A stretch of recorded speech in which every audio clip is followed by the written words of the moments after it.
the secret to success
isn't IQ.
Or luck, but your ability to read people like a book.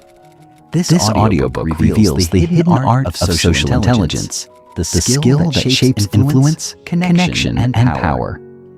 Master it, and you'll never see the world the same again. Introduction.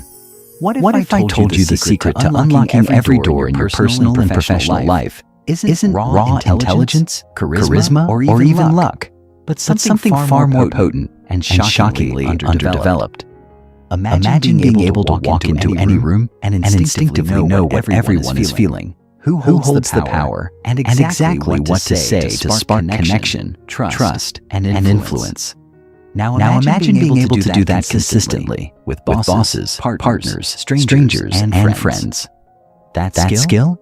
It's called social intelligence. And if you're not actively developing it, you're already falling behind. We live in a world saturated with information, but starving for connection. In an age of AI, automation, and algorithm-driven everything, the one thing that can't be replicated by machines, at least not authentically, is our ability to understand, empathize with, and respond to other human beings. And yet, most of us never learned how to truly read people, interpret subtle social cues, or navigate emotionally charged interactions without guesswork or anxiety.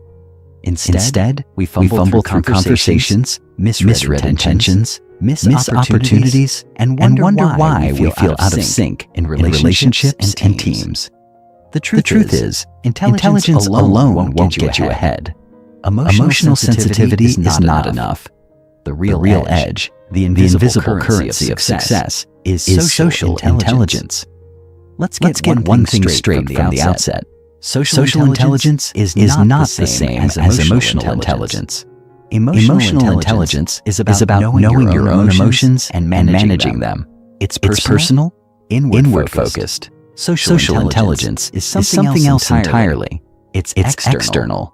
It's about how you perceive, interpret, and respond to others.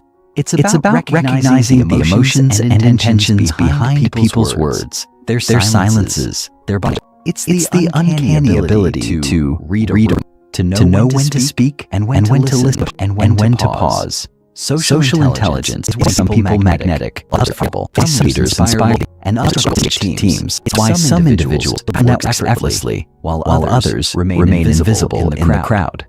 Here's the twist most people don't realize. Social intelligence isn't fixed. It's not a gift bestowed to a lucky few. It can be learned, trained, and mastered.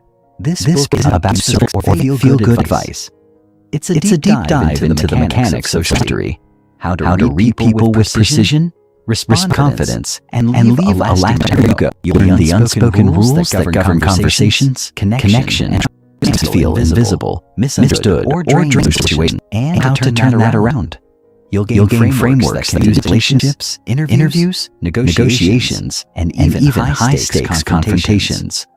Throughout the real-world applications of social intelligence in both your personal and professional rapport, how to navigate difficult personality rule, how to code hidden expressions, and how to craft responses that disarm, engage, and empower. We'll dive into high-stakes scenarios, networking events, first dates, heated arguments, boardroom power plays, and break down what social intelligent people do different. Here's what's coming. You'll explore the logical cues people don't talk about, but subconsciously react to. You'll learn how social dynamics work in both small groups and large organizations, how to position yourself effectively within them. You'll gain insight into verbal and nonverbal communication, from vocal tone to micro expressions. And most of it, you'll walk away with techniques that don't just help you survive socially, but thrive. But let me warn you, once you begin developing social intelligence, you'll start differently. You'll pick up on what's not being said in conversations. You'll notice how often people speak from insecurity, from fear, from habit. You'll start seeing how miscommunication derails relationships, how manipulation hides behind smiles, and how trust is both fragile and invaluable. You'll begin to see the emotional ecosystem operating underneath every interaction. You'll know exactly how to navigate. This book was written for people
to move beyond awkwardness, self-doubt, or social burnout.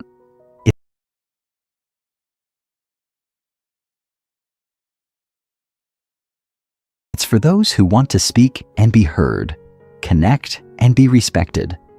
Whether you're introverted or extroverted, ambitious or anxious, rising in your career or rebuilding your confidence, you're in the right place. Because developing social intelligence is not about changing who you are. It's about unlocking your most effective, influential self. And in today's world, that's not just a nice to have. So here's the challenge. What if, by the time you finish this book, you could walk into any situation, any conversation, and certainty how to connect, lead, influence, and feel ease in your own skin, knowing you have the tools to navigate any terrain. If you can just spark a bit of curiosity, reading, effort to learn will elevate the way you think, communicate, and connect. The transformation starts now. And once you see how powerful this can be, there's no going back. 1. The social brain. The first step in emotional intelligence is realizing that human beings are by nature deeply social creatures. Our brains are not wired to think and listen. They are designed to connect with other people.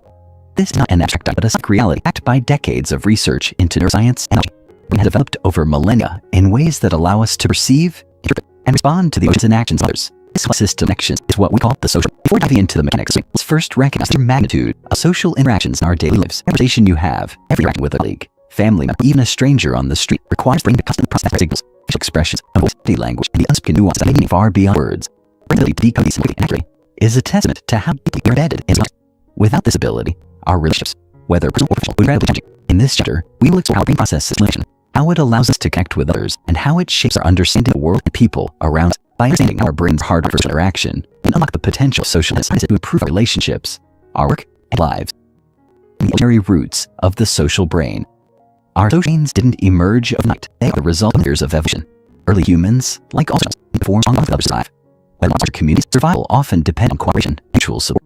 This drive for protection became ingrained in the very structure of our brain. As a result, human beings evolved to specialize to help us navigate the complex web of social interactions. Evolutionary social brain can be the development of certain areas such as the prefrontal cortex, amygdala, or social roles in processing emotions, reading and understanding social cues. The windows areas helped early humans navigate social environments, form alliances, and this evolutionary adaptation was crucial for those who want to see the foundation for the social intelligence we possess today. The most fascinating aspects of your neurons, specialized introverted others, or extroverted, when observing performing an action or experiencing an emotion, these neurons are doing the same thing. This enables us to feel others and understand deeply. Our brain. This is neural mechanism, less akin to on an emotional level, and it is the basis of experience that forms the foundation of humans. The role of the cortex, a social decision maker. One of the most critical regions of intelligence is the prefrontal cortex, EFC, area at the front of the brain that is responsible for decision-making and self-regulation. The brain helps make decisions based not only on logic, but also emotional considerations. PFC is a way social consequences to achieve our values and to regulate our pulses. When you meet someone new, the prefrontal cortex is not just analyzing what the person is saying, but interpreting facial expressions of their voice. The PFC helps us social context of conversation and design. This is common decision-making in split seconds, demonstrating just how deeply our brain to social interaction. These assessments become secure, allowing us to navigate these. The cortex also manages relationships. It helps us maintain self-control situations appropriate, recognizing when to make a decision, helps us understand the emotion and decide how to go. Ability to process social information to navigate cities, dynamics, or personal relationships. The amygdala, the emotional center. Another brain is the amygdala, the brain emotional system. The amygdala is responsible for triggering the appropriate response. This could be a feeling of warning, danger, or someone. The amygdala's role extends beyond survival instincts. It also plays a role in interactions and situations. The amygdala helps process the emotional signals of others. When we see someone hear their voice or observe body language, the amygdala helps us interpret those signals and decide how to react. For example, if someone is making warning, the person is friendly. If someone is frowning, crossing their arms, the amygdala's potential hostility or discomfort. These rapid responses are crucial for navigating social situations, and efficiently, the amygdala is involved in the processing. It helps us remember emotional experiences and achievable situations. This learning is essential for development. Over time, as we have social experiences, the amygdala helps us refine the emotions of others. This learning process allows us to social behaviors becoming more attuned to the needs around us. The insula, a gateway to empathy. This brain plays a role in empathy. It is responsible for processing body sensations and emotions, and it helps us see the states of others. The insular's role in empathy can be understood through involvement in pain, and pleasure, that we often interact with. When we observe someone's suffering, intellect allows us to feel a sense of shared emotion. This mechanism helps us empathize with others, forming the foundation of happiness. These social changes assess the emotional reactions in motivating us to consider behaviors affect the well-being of others. In the insight to our connect others on a emotional states those around us and respond with empathy and understanding. These functions with intelligence, as it allows us to tune into the feelings of others we appropriate. The brain's social architecture is complex, but it's efficient. From frontal cortex thinking to the amygdala emotional stimulus allows us to empathize with others. Every part of the brain plays a role to respond to the world around us. This chapter processes will explore how these neurons work together to shape your situations. We'll also have social intelligence developed and refined, and how we can apply this to improve our relationships and our personal and professional lives. Understanding the brain is the first step in intelligence. By recognizing how our brains are beginning to create empathic communication, emotions, and meaningful relationships. And to follow, we'll continue to explore these systems, equipping you with tools to characterize our empathetic and effective. Chapter 2. The nature of empathy. Defining empathy as role in human action. Empathy is referred to and shared with a person, either to feel for someone else, and dynamic process in both emotional and cognitive. It's the cornerstone of our social intelligence that enables us to forge strong connections with the people around us. In simple terms, it allows us to